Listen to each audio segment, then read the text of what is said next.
Hello, kids. Good evening. I hope you're regularly watching current affairs sessions as well as keeping yourself aware about whatever is going on around the world.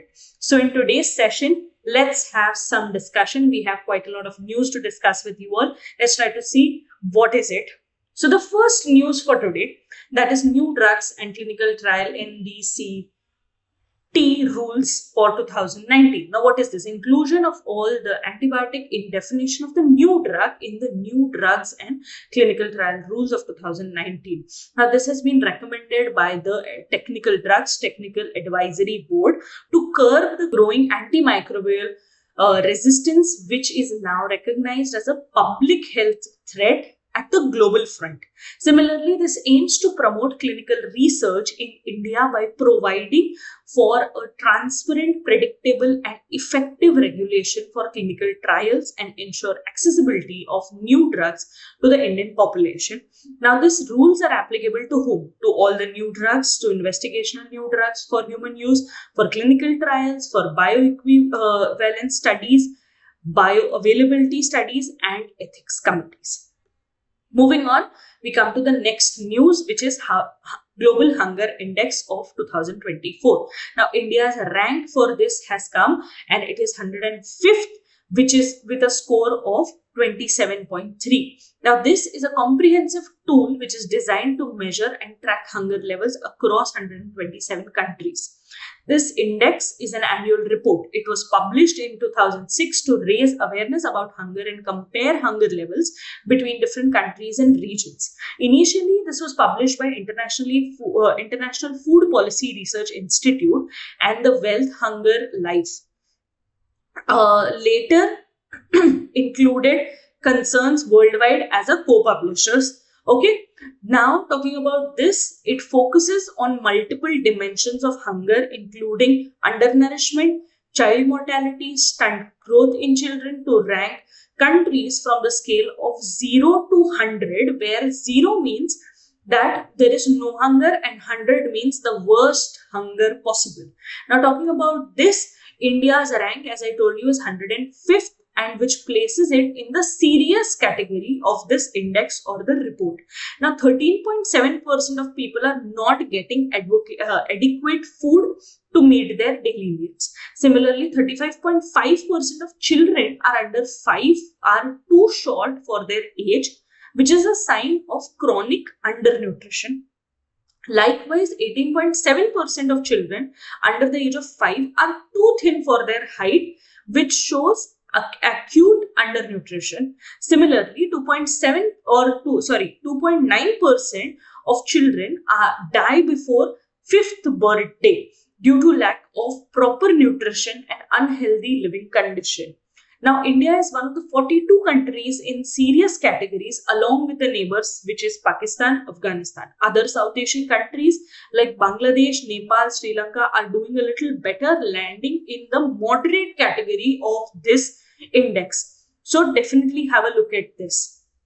The third one, which is Operation Joint Sword 24B. Now, what is this? China has conducted the Operation Joint Sword near the Taiwan in South China Sea. Taiwan is located in the East China Sea between China, Japan, and Philippines, making it the critical player in East and Southeast Asia. Its location is the key for regional trade, especially because Taiwan Strait is a busy waterway. Now, talking about this, any conflict in this region could have far-reaching effects, especially on the economies of the nearby countries. Now, talking about this, there are only 11 countries officially that recognize Taiwan. Most of the other nations, which includes US, acknowledge China's One China policy but maintain unofficial relations with Taiwan. So please have a look at that. Now, moving on, the next important discussion, that is National Commission for Protection of Children. Now, what is this? It suggests that states to suspend funding to madrasas or closed madrasa boards. Now, why is it that they have found many of the madrasas that do not provide a proper education that the children deserve? Now, because of this, they recommend that all states and union territories should stop funding madrasas, and there are educational institutions for Muslim students. According to the Ministries of Minority Affairs, there are about 38,000 madrasas across the country, and UP has nearly 60% of the total of it. Now, more than 20 states have madrasa boards that manage the recognized madrasas. Now, these boards are responsible for hiring the teachers and staffs for these madrasas. Similarly, unrecognized madrasas follow the curriculum of the well-known Islamic institutions like Darul Uloom Deoband and Nadwatul Ulama. Okay. Similarly, this NCRP, which is a NCPCR, which is a statutory board that has been established under the Commission for Protection of Child Rights Act of 2005. Now, this is to protect and promote the rights of the children in India. Now, basically the acts that follow this specific act or statutory body are Protection of Children from Sexual Offences Act of 2012, Juvenile Justice Act of 2015, the Right to Free and Compulsory Education Act of 2009. Now, here the formation is such that the chairperson serves a term for 3 years for or until the age of 65. Likewise, there are 6 members which include at least 2 women who are experts in the areas such as education, child health, welfare, juvenile justice, child psychology, and laws that are relating to children. Likewise, each member serves for 3 years until the age of 60, also with a maximum of 2 terms. So have a look at this in depth and try to understand the formation of the board as well. Talking about the functions of it, it examines the existing measures of to protect child rights and suggest improvements. Similarly, it reports to the government on effectiveness of these measures. It investigates violations of child rights and recommends legal actions whenever needed. Moving on, it examines current policies and suggests better practices to ensure the welfare of children. It also encourages research in the field of child rights. It promotes awareness of child rights through publications and media events. And finally, it examines places where children are kept, like juvenile homes, and suggests remedies if there are required. Coming to the 5th news for today, which is 21st ASEAN India Summit and 19th East Asia Summit. Now, talking about this, the Prime Minister of India recently visited Laos to participate in the 21st ASEAN India Summit and 19th East Asia Summit. The Prime Minister of India presented a 10-point plan to boost connectivity, celebrate of 2025 as ASEAN India Year of Tourism with a budget of 5 million for joint activities. Now, this marks as the 10th anniversary of the Act policy, with events such as Youth Summit and Startup Festivals. Organizes the ASEAN India Women Scientists Conclave. Moving on, the double scholarships at Nalanda University and add more Indian agricultural universities. Now, please try to have a look at this. Here, now these 10-pointer summits that we have mentioned in this slide, you can see that these 10-point plans are moving on. Review of the ASEAN-India Trade in Goods Agreement by the year 2025, allocating 5 million to enhance disaster resilience, starting a health minister's track to improve health resilience, then establishing an ASEAN-India cyber policy dialogue for better digital security, and second last being hosting a workshop on green hydrogen, and finally launch the Plant a Tree for Mother campaign to encourage climate resilience.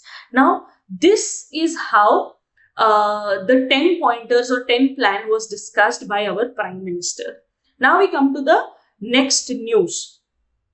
Now, talking about this, Israel-United Nations relations.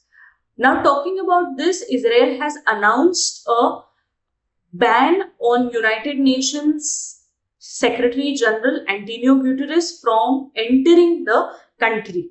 Now, the reasons for this ban, it is very important for you to understand this. Now, reasons are such that Israel's foreign minister stated that Antonio Guterres did not condemn Iran's missile attacks on Israel, and had not unequivocally de-announced Hamas's attack from October 7 last year, which resulted in significant Israeli casualties. Although he had condemned the violence, Israel felt his statements were not strong enough. Similarly, Israel has accused the United Nations of taking the side of Palestinian interests and criticized its agencies for alleged connections to Hamas. Israel became a member of United Nations in the year 1949, and shortly after that, it was established in 1948. Okay.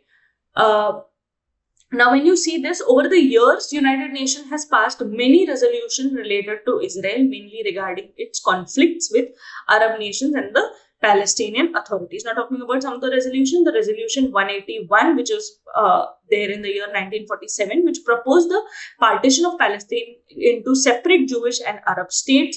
The Jewish community accepted this plan, but the Arab nation rejected it, which led to the conflict.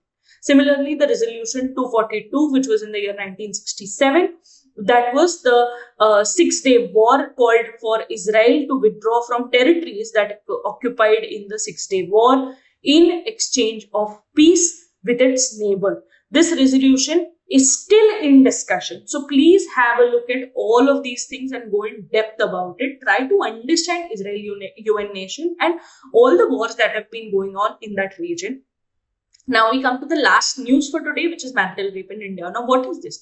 It is the Supreme Court at this moment currently is hearing a petition that seeks to criminalize the marital rape in India. So, this slide or this session for today will be a little bit of hint or to make you understand about this whole concept, because in terms of CLAT examination, there can be a possibility that you may be asked or you may be given a passage with regards to this. The Union government through the Ministry of Home Affairs highlighted that a man does not have a fundamental right to force sex on his wife. However, there are already sufficient laws to protect married women from sexual offences. The government suggests that criminalizing marital rape may be exclusively harsh and might disrupt the institution of marriage. About marital rape is when one partner in a marriage has sexual relations with the other one without their consent. Now, in the past, the society has often viewed sexual relation within marriage as a right. However, starting in the year 1980s, women's rights groups began advocating with regards to sexual autonomy. Now, understanding all of these things, you need to understand India's stance and how are things going on in terms of social topics like this. I'll see you all in the next video. Till then, I hope that you're making a good note and content out of these sessions. I'll see you all in the next video. Till then, bye-bye, take care, and all the best.